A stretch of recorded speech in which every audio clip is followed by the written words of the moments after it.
جی عزیز دوستو السلام علیکم۔ آج ہم سریندر پرکاش کے ایک علامتی افسانے دوسرے آدمی کا ڈرائنگ روم کے حوالے سے بات چیت کریں گے۔ دوستو، کہانی دوسرے آدمی کا ڈرائنگ روم کا جو مرکزی کردار ہے وہ ایک سمندر اور میدان سے گزرنے کے بعد ایک مکان میں قیام کرتا ہے۔ یہاں ایک ڈرائنگ روم موجود ہے۔ ڈرائنگ روم کی آرائش اور زیبائش سے مرکزی کردار خاصا متاثر ہوتا ہے۔ وہ وہاں کی چیزوں سے ایک لگاؤ اور الفت محسوس کرتا ہے۔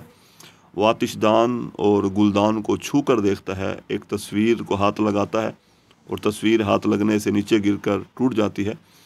اس تصویر میں ایک مرد اور ایک عورت ہے جس کی گود میں ایک بچی مسکرا رہی ہوتی ہے۔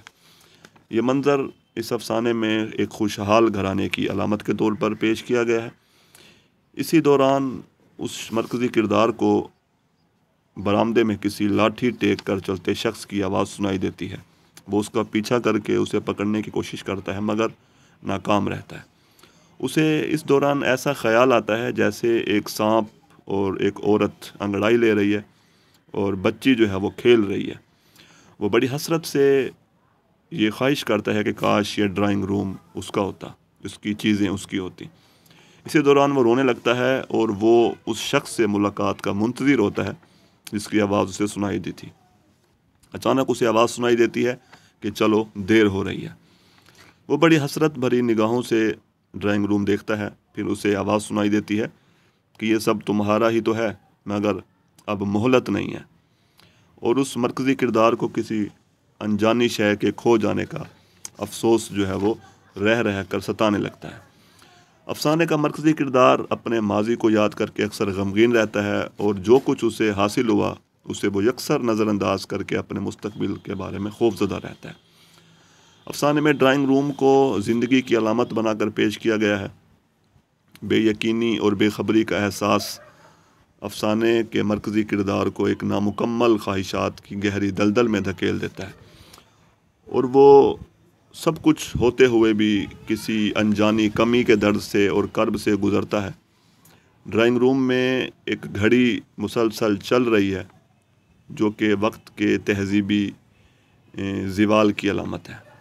یعنی وقت جو ہے، گھڑی میں چلتا ہوا وقت، وہ تہذیبی زوال کی علامت ہے کہ اب ماضی کی تہذیب بدل چکی ہے، اب روایات بدل چکی ہیں۔ اسی طرح آتش دان میں بجھی ہوئی آگ بھی دراصل علامت ہے ماضی کی عظیم روایات اور افراد کے زوال کی۔ اسی طرح ڈرائنگ روم میں ایک بچی اور ایک عورت کی تصویر کو دیکھ کر اس کا جذباتی ہونا اور یہ احساس اس کے دل میں اجاگر ہونا کہ یہ ڈرائنگ روم اس کا ہوتا، یہ دراصل انسانی بیداری کی علامت ہے۔ مسلسل چلتا ہوا وقت انسان کو کچھ کرنے کا موقع ہی نہیں دیتا۔ سب کچھ ہونے کے باوجود کمی کا احساس اور سب کچھ پا کر کھو جانے کا ڈر جدید دور کے انسان کی ذہنی کشمکش کو ظاہر کرتا ہے۔ اس افسانے میں دکھایا گیا ہے کہ دنیا کی تمام فنا ہونے والی چیزوں میں صرف وقت ایک ایسی چیز ہے جو مسلسل چلتی رہتی ہے، اور اسی طرح وقت پر قابو پانا ممکن نہیں ہے۔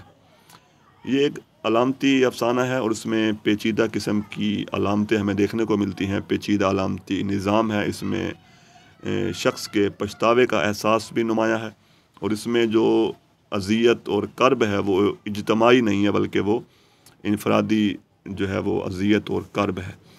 اس افسانے کے بارے میں شہناز اپنے پی ایچ ڈی مقالے جس کا عنوان ہے اردو افسانے کا علامتی و اسلوبیاتی مطالعہ میں لکھتے ہیں، افسانہ دوسرے آدمی کا ڈرائنگ روم میں ڈرائنگ روم بھی ہمارے جدید معاشرے کی علامت ہے جس میں علامتوں اور استعاروں کا خوبصورت استعمال کر کے آج کے معاشرے کی جیتی جاگتی کہانی پیش کی گئی ہے۔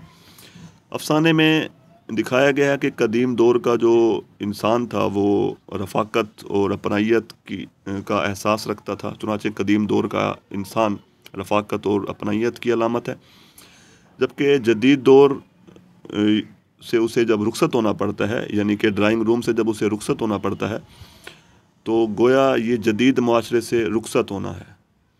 تو جب وہ جدید معاشرے سے یعنی کہ ڈرائنگ روم سے رخصت ہوتا ہے تو وہ قالین کی طرف دیکھتا ہے، یعنی زمین کو حسرت بھری نگاہوں سے دیکھتا ہے، اسے اپنی باہوں میں لینے کی کوشش کرتا ہے افسانہ نگار نے یہاں پر علیحدگی کے جذبات کے تحت ہی اس افسانے کے اندر جو شخص ہے اس کے بارے میں کہا ہے کہ دوسرے آدمی کا ڈرائنگ روم۔ اس کے علاوہ جب اس کردار کو ڈرائنگ روم سے رخصت ہونا پڑتا ہے تو اس وقت وہ کہتا ہے اور بے بسی سے کہتا ہے کہ میں نے اپنی بے چارگی پر قابو پایا اور بازو لہرا کر کہنا چاہا، سنو تم سب سن لو، سمندر کنارے کے شہر کا پتہ ہے نا؟ اگر کبھی کوئی کمزور نحیف بے سہارا کشتی ساحل سے آ کر لگے تو سمجھ جانا کہ وہ میں ہوں۔ افسانے میں ایک انفرادی کرب نظر آتا ہے، قدیم اور جدید تہذیبوں کے درمیان ٹکراؤ دکھائی دیتا ہے کہ جب انسان سے سب کچھ چھین جائے تو وہ ماضی کی حسین یادوں کا اسیر ہو کر رہ جاتا ہے۔ کہانی میں دکھایا گیا ہے کہ قدیم دور کا انسان اپنے اندر اپنائیت، معصومیت اور رفاقت کا احساس رکھتا تھا، مگر صنعتی اور مادہ پرست دور نے یہ سب کچھ چھین لیا ہے اور ہمیں علیحدہ رہنے پر مجبور کر دیا ہے۔ چنانچہ آج کے دور کے انسان میں اپنائیت، رفاقت اور معصومیت کے جذبات اور احساسات موجود نہیں ہیں۔ شکریہ۔